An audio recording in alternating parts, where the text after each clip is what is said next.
হে নূতন দেখা দি কারবার, জন্মের প্রথম শুভক্ষণ। তোমার প্রকাশ হোক,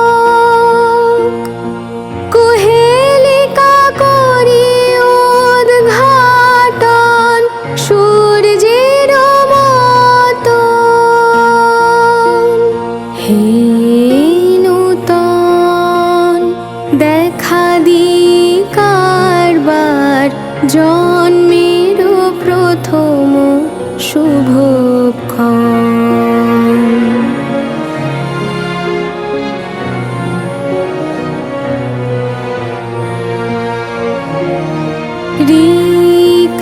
রিক্ততার বক্ষ ভেদি আপনারে করো উন্মোচন। রিক্ততার বক্ষ ভেদি আপনারে করো উন্মোচন। ব্যক্ত হোক জীবনের জয়, ব্যক্ত হোক তোমা মাঝে অসীমের চিরবিস্ময়। এখন রবীন্দ্রনাথ সম্পর্কে আলোচনা করছেন শ্রদ্ধেয় শিক্ষক মৃগেন্দ্রনাথ বর্মন মহাশয়। প্রাক্তন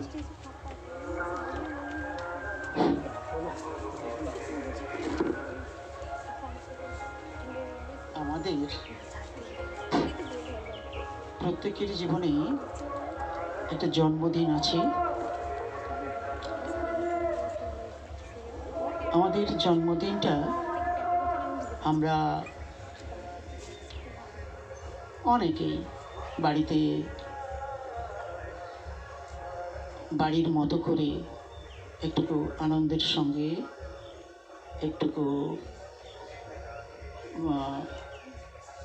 দেবদেবীর পূজা অর্চনা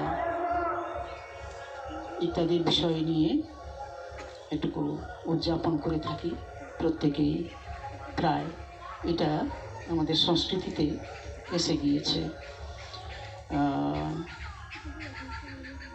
রবীন্দ্রনাথ যে সময়ে আমাদের এই বঙ্গে জন্মগ্রহণ করেছেন, সে সময়ে এই সংস্কৃতিটা ততটা ছিল না। তা হলেও আজকে আমরা রবীন্দ্রনাথের জন্মদিনটা পালন করছি তার কৃতিত্বের স্মারক হিসেবে, স্মরণ হিসেবে। এই গানটা আর কোথাও তেমন করে কেউ কোনো কবি লিখেছেন বলে জানা নেই। বিশাল সম্পদ হয়ে রয়েছে। এমনি করে তার জীবনের বিভিন্ন পর্যায়গুলো রয়েছে। সেই পর্যায়গুলো আমরা মাঝে মাঝে একটু যদি চিন্তা করি, আলোচনা করি, তাহলে দেখতে পাবো যে শুধু কি গান, কবিতা, শুধু কি এই নাটক ইত্যাদির কথা, তিনি একটা সৃষ্টির একটা বিশাল স্রষ্টা। স্রষ্টা কিরকম? একদিন তরিখানা থেমেছিল এই খাতে লেগে, বসন্তের নতুন হাওয়ার বেগে। তোমরা শুধাই ছিলে মোরে ডাকি, পরিচয় কোনো আসে নাকি, যাবে কোনখানে? আমি শুধু বলেছি কে জানে। 1905-এ যখন বঙ্গভঙ্গ আন্দোলন হয়, তখন ওই হিন্দু মুসলমানের মধ্যে একটা সম্প্রীতির ভাবধারা গড়ে তোলার জন্য উনি শ্রাবণের পূর্ণিমাতে রাখি বন্ধন উৎসব শুরু করলেন। তবে বর্তমান সময়ে সেই ভাবধারাটা অনেকখানি পরিবর্তন ঘটেছে। একদিন উনি পথে যাচ্ছেন, একটা জায়গায় ওই আবির দিয়ে দেশের পতাকা আঁকানো আছে মাটির নিচে, তো সবাই তো পা মেরে চলে যাচ্ছে। উনি কি করলেন, দাঁড়িয়ে ওখানে নমস্কার করে তারপর সাইড দিয়ে এগিয়ে গেলেন। এই হলো রবীন্দ্রনাথ। ও আমার দেশের মাটি তোমার পরে ঠেকাই মাথা, এইসব সঙ্গীত উনি লিখেছেন। তুমি যাচ্ছ পালকিতে মা চড়ে, দরজা দুটো একটুকু ফাঁক করে, আমি যাচ্ছি রাঙা ঘোড়ার পরে, রাখবো গিয়ে তোমার পাশে পাশে, রাস্তা থেকে ঘোড়ার খুলে খুলে রাঙা ধুলোয় মেঘ উড়িয়ে আসে। সন্ধে হলো, সূর্য নামে পাটে, এলেন যেন জোড়া দিঘির মাঠে, ধু ধু করে যেদিক পানে যায়, কোনোখানেও জনমানব নাই। রবীন্দ্রনাথ ঠাকুর। এবং আজকে সেই এরকম একটা দিনে মানে যে কথাটি খুব মনে পড়ছে, বঙ্গভঙ্গ আন্দোলনের যখন উত্তাল তরঙ্গ প্রায় বাড়ি বাড়ি ছুটছেন যুবকদেরকে আনার জন্য, বলার জন্য যে বঙ্গভঙ্গ আন্দোলন তার ভলেন্টিয়ার হওয়ার জন্য। কিন্তু বাস্তবিক সেই সময়েও আমরা এখন নানান কাজ করতে গিয়ে দেখি ভালো কাজে অনেকজনকে পাই না, হতাশ হয়ে যাই। কিন্তু সেই সময়েও প্রচুর লোকজন চলে আসেনি রবীন্দ্রনাথের আহ্বানে। এবং এই যে প্রচুর লোকজন চলে আসেননি, এটা অদূরে বসে দেখছিলেন অতুল প্রসাদ সিং। সেই সময় একটা গান করেছিলেন, লিখেছিলেন, বিখ্যাত সেই গান। তো ওই সময় বঙ্গভঙ্গ আন্দোলনের শেষের পর্যায়ের একটি ঘটনা খুবই গুরুত্বপূর্ণ, যে প্রায় জয়ের মুখে দোরগোড়ায় আন্দোলনটি, তখন রবীন্দ্রনাথের বাড়িতে মিটিংগুলো রবীন্দ্রনাথের বাড়িতেই হতো। তো মিটিং চলছে, মিটিং শেষের পথে সবাই যাচ্ছেন, এবং ওই সময়ই বলছেন আমাদের বিখ্যাত সাহিত্যিক রামেন্দ্র সুন্দর ত্রিবেদী। তো রামেন্দ্র সুন্দর বাবু জিজ্ঞেস করছেন যে আপনার মেয়ে রানী কেমন আছে। তার আগে রানী খুবই অসুস্থ এবং আড়মোড়াতে হাওয়া পরিবর্তনের জন্য যেতে বলেছিল ডাক্তার, সেটাও করেছিলেন রবীন্দ্রনাথ ঠাকুর, কিন্তু শেষ রক্ষা হয়নি। রামেন্দ্র সুন্দরবাবু জিজ্ঞেস করছেন যে রানী কেমন আছে। বললেন যে রাত্রি, তখন রাত্রি, মিটিংটা শেষ হয়েছে রাত্রি। বললেন যে আজকে দুপুরে মারা গিয়েছে। আমি তো এখনো অবাক হই যে যিনি দেশের স্বাধীনতা আন্দোলনের একটা ফেজে সামনের সারিতে দাঁড়িয়ে লড়াই করছেন, এবং কীরকম দায়বদ্ধতা থাকলে বাস্তবিক ক্ষেত্রে এতক্ষণ পর্যন্ত মিটিং হয়ে চলতে থাকলো, কেউ জানতে পারলেন না মিটিং তিনি পরিচালনা করছেন। মিটিং পরিচালনা করতে গেলে যেটা লাগে সেটা হচ্ছে অন্যদের কথা শুনতে হয়, সেটাকে ফাইট করতে হয়, একমত করতে হয়, সিদ্ধান্ত নিতে হয়। এই এতগুলো ঘটনা, তা সত্ত্বেও কেউ ওনাকে দেখেননি যে উনি বিচলিত। রামেন্দ্র সুন্দরবাবু যদি জিজ্ঞেস না করতেন আপনার মেয়ে কেমন আছে, তাহলে হয়তো কেউ সেদিন জানতেও পারতেন না। তো এইরকম একটা ফেজের মধ্য দিয়ে বাস্তবিক রবীন্দ্রনাথ ঠাকুর, এই যে মানুষ রবীন্দ্রনাথ গিয়েছেন, এরকম বহু ঘটনা আছে যা আজও অনুপ্রাণিত করার মতো। কিন্তু এই রবীন্দ্রনাথকে চিনিয়ে দেওয়ার দরকার ঠিক এখন, আজকের দিনের আমাদের ছাত্রদের, যুবদের দরকার। এবং ওই যে গানটি, আমি ওই গানটি গাওয়ার একটা চেষ্টা করবো। ওই গানটি গেয়েই আমি আমার কথা শেষ করবো। হচ্ছে যে অতুল প্রসাদ সেন যখন দেখছেন যে ছাত্র যুবরা আসছে না, তখন অতুল প্রসাদ সেন এই গানটি লিখেছিলেন, এবং এখনো আমরা শুনতে পাই। গানটি খুব বিখ্যাত। আমি ওই গানটি গাওয়ার চেষ্টা করছি। আপন কাজে অচল হলে চলবে না রে, চলবে না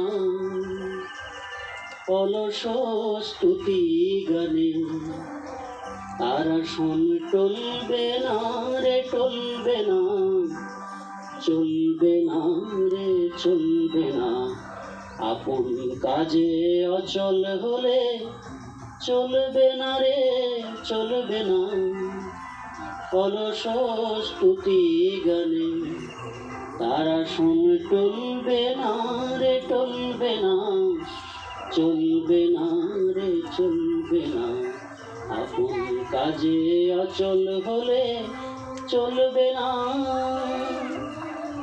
হলে যদি তোর না হয় সচল, বিফল হবে জলদ জল। হলে যদি তোর না হয় সচল, বিফল হবে জলদ জল। ঊষর ভূমে সোনার ফসল ফলবে না রে ফলবে না, অলস স্তুতি গানে তারা শুন টলবে না রে টলবে না, চলবে না রে চলবে না, আপন কাজে অচল হলে চলবে না। সবাই আগে যায় রে চলে, বসে আছিস তুই কি বলে, এখন মোর বেঁধে স্রোতের জলে, তোরই তোর চলবে না রে চলবে না। সবাই আগে যায় রে চলে, বসে আছিস তুই কি বলে, এখন মোর বেঁধে স্রোতের জলে, তোরই তোর চলবে না রে চলবে না। তীরের বাঁধন দের খুলি, ভেসে যা তুই পাল্টি তুলি, তীরের বাঁধন দের খুলি, ভেসে যা তুই পাল্টি তুলি। দিক যদি তুই না যাস ভুলি, বিধি তোর চলবে না রে চলবে না, অলস স্তুতি গানে তারা শুন টলবে না রে টলবে না, চলবে না রে চলবে না, আপন কাজে অচল হলে চলবে না।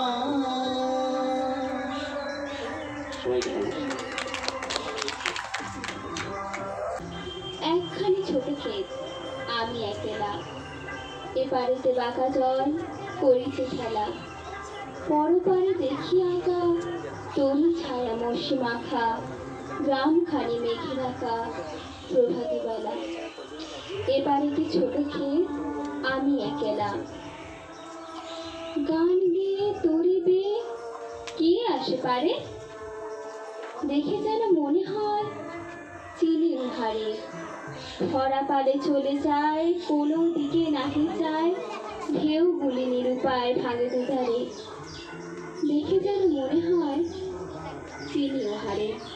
মঞ্চে দাঁড়িয়ে বহু সময় তিনি বিভিন্ন সভার সভাপতিত্ব করেছেন স্বাধীনতা আন্দোলনের সময়। ফলে পূর্ববর্তী সময়ও তিনি রিলিফ যে কমিটি তার দায়িত্বে ছিলেন। আবার বর্তমান সময়ে যে ভয়ঙ্কর একটা সমস্যা হিন্দু মুসলমান এর দ্বন্দ্ব, সেই প্রেক্ষাপটেই বাংলা ভাগ হয়ে যাওয়া, আবার বাংলা একটা সময় 1911 সালে ঈদ হয়ে যায়। তার রবীন্দ্রনাথের লেখার মধ্যে এই হিন্দু মুসলমানের সমস্যার দিকটাও ফুটিয়ে তুলেছিলেন, কৃষি সমস্যা নানা দিক ফুটিয়ে তুলেছিলেন। সর্বোপরি দ্বিতীয় বিশ্বযুদ্ধের যে ভয়ঙ্কর রূপ দেখে তিনি সেরে উঠেছিলেন, তার কবিতায় ফুটে উঠেছে নাগিনেরা দিকে দিকে ফেলতেছে বিষাক্ত বিশ্বাসের মতো কবিতা। হিন্দুর যে নানা রকম ধর্মীয় ব্যাপার, বলে দান তথা মন্দিরে মন্দিরে যে হত্যা, এগুলোর বিরুদ্ধেও তার বহু লেখা রয়েছে। আবার যাতে যুদ্ধ নয় শান্তি চাই, তার সপক্ষেও তিনি বিশ্ব শান্তি স্থাপনের উদ্দেশ্যে বিশ্বের বরেণ্য সাত্ত্বিকদের সঙ্গে তিনিও প্রতিবাদ পত্র পাঠিয়েছিলেন। এভাবে আমরা যদি পর্যালোচনা করি, তাহলে রবীন্দ্রনাথ শুধু কবি সাহিত্য বা কবিতা সাহিত্যের মধ্যেই সীমাবদ্ধ নয়, মানুষ হিসাবে মমতাবাদী ছিলেন এবং সমাজের নানা সমস্যার কথা তার সাহিত্যে তিনি ফুটিয়ে তুলেছিলেন।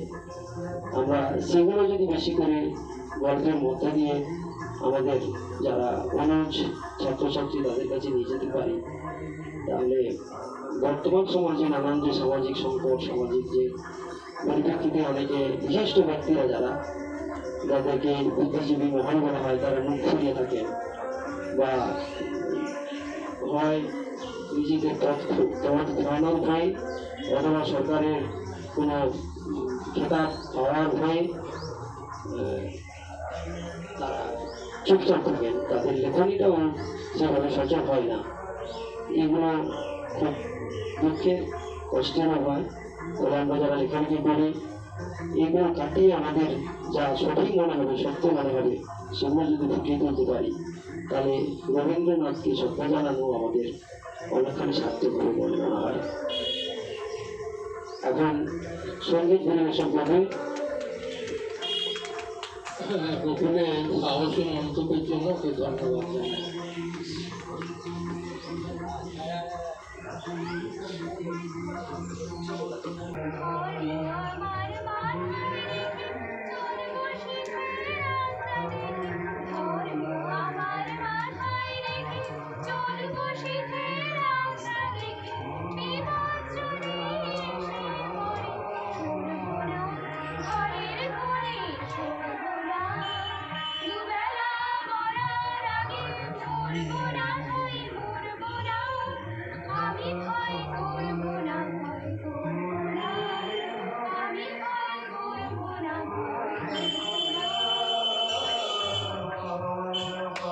একদম ভয় করবো না।